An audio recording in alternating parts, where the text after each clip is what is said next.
आज के बाद कभी भी मंत्रिमंडल का विस्तार हो सकता है। मुकेश सहनी जी का थोड़ा कुछ ज़्यादा ही चलते रहता है बातें, तो मुझे लगता है कि आजकल में वो भी तय हो जाएगा कि उनको क्या करना है। सारा सीट शेयरिंग क्लियर हो चुका है। पारस जी भी माने हुए हैं, उनको भी समझा दिया गया। 1700 करोड़ लूटा है, जांच होगा, जेल जाएगा। नमस्कार, आप लाइव स्टिक्स देख रहे हैं। मैं हूं आपके साथ रोहित वर्मा। देखिए, बिहार में कैबिनेट के विस्तार को लेकर लगातार सस्पेंस बना हुआ है। संशय इस बात को लेकर है, जिस तरीके से खबरें आग की तरह बिहार में फैल रही थी कि आज कैबिनेट का विस्तार हो जाएगा। बिहार में नए मंत्री जो हैं वो मंत्री पद की शपथ ले सकते हैं। हमारे साथ बात करने के लिए बिहार सरकार के पूर्व मंत्री नीरज सिंह बबलू हैं। क्या आज संभवतः ये कहा जा रहा था कि मंत्री जो नए बनेंगे वो आज शपथ ले लेंगे, कैबिनेट का विस्तार जो है वो हो जाएगा? क्या उम्मीद है कि आज होगा या फिर ये टला गया है आज के लिए? देखिए, कल तक ये डिसीजन हुआ था कि आज हो जाए, लेकिन अभी 12 बज रहा है और अभी तक अगर सब कुछ क्लियर नहीं हो पाया है तो अब आज होने की संभावना नहीं दिख रही है। और मुझे लगता है कि बहुत जल्द, जितना भी जल्द हो सकता है, आज के बाद कभी भी मंत्रिमंडल का विस्तार हो सकता है, लेकिन अब आज होने की कोई संभावना नहीं है। अभी की स्थिति यही। क्या दोनों डिप्टी सीएम ने आज नीतीश कुमार से मुलाकात भी की है? क्या लिस्ट जो है वो फाइनल हो चुका है सभी मंत्रियों का? देखिए, ये लिस्ट तय करने का काम पार्टी नेतृत्व करता है और पार्टी नेतृत्व से मुझे लगता है कि बहुत जल्दी ये सब हो जाएगा। जनता दल यूनाइटेड में मुझे लगता है कि तय है, भारतीय जनता पार्टी में तय हो गया होगा, मुझे जो लग रहा है। और बहुत जल्द, अगर नहीं भी हुआ होगा तो बहुत जल्द हो जाएगा। आज तक कुछ क्लियर हो जाएगा और मुझे लगता है कि बहुत जल्द हो जाना चाहिए। नए चेहरे की भी बात आ रही है कि कई नए चेहरे भी इस मंत्रिमंडल में शामिल हो सकते हैं बीजेपी के द्वारा। देखिए, ये तो पार्टी तय करेगी। पार्टी का हमारा नेतृत्व जो है, जो हमारे सीनियर लीडर हैं, वो लोग तय करेंगे कि किनको बनाना है, किनको रखना है।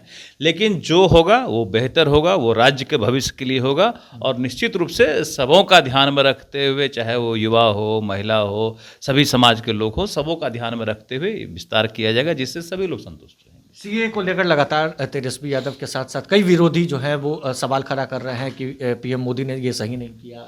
देखिए, माननीय प्रधानमंत्री जी जो भी एक्शन लेते हैं वो देश के हित में होता है, जो भी कानून लाते हैं वो देश के हित में होता है और पूरा देश में इसका फ़ायदा होता है, जिसको लेकर के बेचैन हो जाते हैं विरोधी, परेशान हो जाते हैं।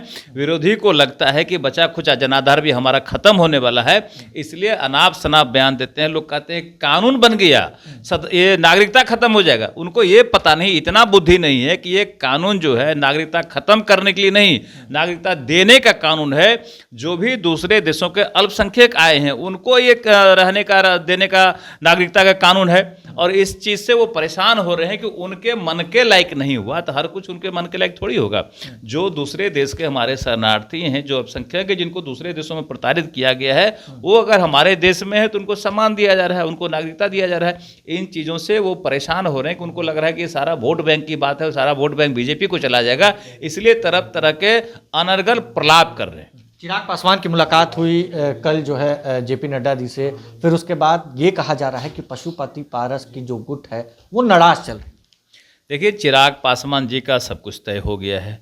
जहाँ तक है पशुपति पारस जी का, तो वो भी, उनकी भी बातचीत चल रही है, कहीं न कहीं कुछ न कुछ एडजस्टमेंट की बात चल रही है और मुझे लगता है कि उनको भी नाराज़ नहीं रहने दिया जाएगा। जहाँ भी जो भी एडजस्टमेंट की बात होगी, सबों को एडजस्ट करके एनडीए मजबूत है और आगे मजबूती के साथ चलेगा, इसमें कहीं कोई दो राय नहीं है। हाजीपुर से ताल ठोक रहे चिराग पासवान, तो हाजीपुर तो उनको दिया गया है। हाजीपुर तो उनका सीट था। आदरणीय स्वर्गीय रामविलास पासवान जी लगातार लड़े, बीच में भाई को दिए, किसी तरह की गड़बड़ी हुई, पुनः चिराग पासवान जी भी लिए हैं। तो जिनको लड़ा है वो उनका है, उनके दल में सीट गया है, तो भाई चिराग पासवान जी तय करेंगे किनको लड़ाना है। मुकेश सहनी की भी बात आ रही है। मुकेश सहनी को क्या स्वागत बीजेपी करेगी एनडीए की सरकार? देखिए, ये हमारे नेता का काम है तय करना, मुकेश सहनी जी क्या करेंगे। मुकेश सहनी जी का थोड़ा कुछ ज़्यादा ही चलते रहता है बातें, तो मुझे लगता है कि आजकल में वो भी तय हो जाएगा कि उनको क्या करना है।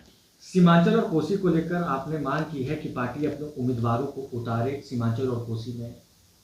देखिए, निश्चित रूप से हमने कहा कि भारतीय जनता पार्टी का सीमांचल और कोसी गढ़ है, वहाँ काफ़ी हमारे कार्यकर्ता हैं। और जब एनडीए की सरकार नहीं बनी थी, एनडीए पूर्व में टूट गई थी, माननीय मुख्यमंत्री नीतीश कुमार जी से हम लोग अलग थे, तो बड़े पैमाने पे तैयारी चल रहा था लोकसभा का और 6 लोकसभा में भी काफ़ी कार्यकर्ता वर्कर लगे हुए थे, काफ़ी एक उत्साह का माहौल था। जब ये गठबंधन हुआ तब थोड़ा सा कार्यकर्ताओं में मायूसी जरूर आई, जो लोग चुनाव में लगे हुए थे कि अब मेरा क्या होगा। तो मुझे लगता है कि जिस तरह से सीट का बंटवारा हुआ उसमें हमें कुछ कुछ नहीं कहा ना, वो सम्मानजनक बंटवारा हो गया है। हमारा ये डिमांड था कि कोसी और सीमांचल, जहां सीमांचल में 4 सीट है, कोसी में 2 सीट है, मात्र भारतीय जनता पार्टी 1 सीट लड़ती है अररिया। मेरा ये डिमांड था कि अगर कोसी में भी 1 सीट और सीमांचल में भी और कम से कम 2 सीट बढ़ा दिया जाए, ताकि 3-3 सीटों पे दोनों दल लड़ते हैं तो कार्यकर्ताओं में एक आपसी तालमेल भी रहेगा और लोग उत्साह के साथ चुनाव भी लड़ेंगे और चुनाव हम लोग जीतेंगे भी, इसमें कहीं कोई दो राय नहीं है। हमने सिर्फ सुझाव के तौर पर यह कहा, अगर ऐसा होता है तो वर्कर में निश्चित रूप से उत्साह का माहौल रहेगा। लगता है कि जीत निश्चित होगी अगर दोनों जगह उम्मीदवारों को उतारा जाए। निश्चित रूप से वैसे भी जीत निश्चित है, लेकिन अगर एडजस्टमेंट होता है, एक तरफा नहीं होता है, तो वर्कर का उत्साह बना हुआ रहेगा, वर्करों को काम करने में निश्चित रूप से मन लगेगा। अभी जो स्थिति है, थोड़ा सा निराशा का माहौल है कि भाई बाकी लोगों का क्या होगा, क्योंकि एक तरफ से 6 सीटों में मात्र 1 सीट भारतीय जनता पार्टी लड़ने वाली है। तो मुझे लगता है कि अगर ऐसा कुछ होता है तो बेहतर होगा, नहीं भी होता है तो कार्यकर्ता तो काम करेंगे ही करेंगे, कार्यकर्ता पार्टी के समर्थक काम करेंगे, लेकिन जो उत्साह होना चाहिए उसमें हो सकता है थोड़ी कमी आ जाए। संभावना यह है कि आज मंत्रिमंडल विस्तार हो सकता है। नहीं, देखिए आज का तो नहीं है, लेकिन बहुत जल्द मंत्रिमंडल का विस्तार होगा, ये तय हो गया है। आज जो होने वाली थी वो आज नहीं हो रही है, अब आज के बाद जब हो जाए, लेकिन बहुत जल्द मंत्रिमंडल का विस्तार होगा। शेयरिंग पर भी कई तरह की सीट शेयरिंग लगभग क्लियर है, कोई फंसने की बात नहीं है, सारा सीट शेयरिंग क्लियर हो गया है। माननीय प्रधानमंत्री जी ने तय कर दिया है कि किनको कितना सीट मिलेगा। जो भी हमारे गठबंधन के नेता हैं सब हमारे साथ हैं, कहीं कोई दिक्कत नहीं है। मंत्री बन रहे हैं आप जो चर्चा। देखिए ये तो पार्टी तय करती है मंत्री किनको बनना है, ये आपको कल तक स्पष्ट हो जाएगा, बाकी कहीं कोई परेशानी नहीं है। लेकिन पारस गुप्ता आज भी अगर कहा कि जा रहा है कि बैठक चल रहा है, ठीक है, देखिए बैठक जो चलना है वो बैठक चलता रहेगा, कोई दिक्कत नहीं। लेकिन माननीय प्रधानमंत्री जी के डिसीजन से सभी लोग सहमत हैं, एनडीए में सब कुछ ठीक है, कहीं कोई दिक्कत नहीं, सारा सीट शेयरिंग क्लियर हो चुका है। नहीं, चिराग पासवान को तो आप लोग मना लिए, पर पारस जी को लेकर आप पारस जी भी माने हुए हैं, उनको भी समझा दिया गया कि कहाँ क्या दिक्कत है, सारे दिक्कत को दूर करते हुए सभी एनडीए के साथ ही हमारे साथ। मान लीजिए अगर नहीं मानते हाजीपुर, बिल्कुल मानेंगे, नहीं मानने का कोई सवाल नहीं, बिल्कुल मानेंगे, सारी बातें हो गई, सारा कुछ तय हो गया है, उनको समझा दिया गया है। बिल्कुल समझा दिया गया। तेजस्वी यादव पिछले जो 17 महीने में कार्य हो उसको लेकर 1700 करोड़ लूटा है, जांच होगा, जेल जाएगा। तो साफ तौर से मंत्रिमंडल से लेकर मुकेश सैनी और चिराग पासवान और पशुपति पारस गुट की नाराजगी पर बात करने के लिए हमारे साथ बिहार सरकार के पूर्व मंत्री नीरज सिंह बबलू मौजूद थे। क्या कुछ इन्होंने कहा है आपने सुना है। हमारे चैनल को सब्सक्राइब कर ले, साथ ही साथ हमारे फेसबुक पेज को फॉलो करना, वीडियो को लाइक शेयर करना बिल्कुल भी ना भूलें। धन्यवाद।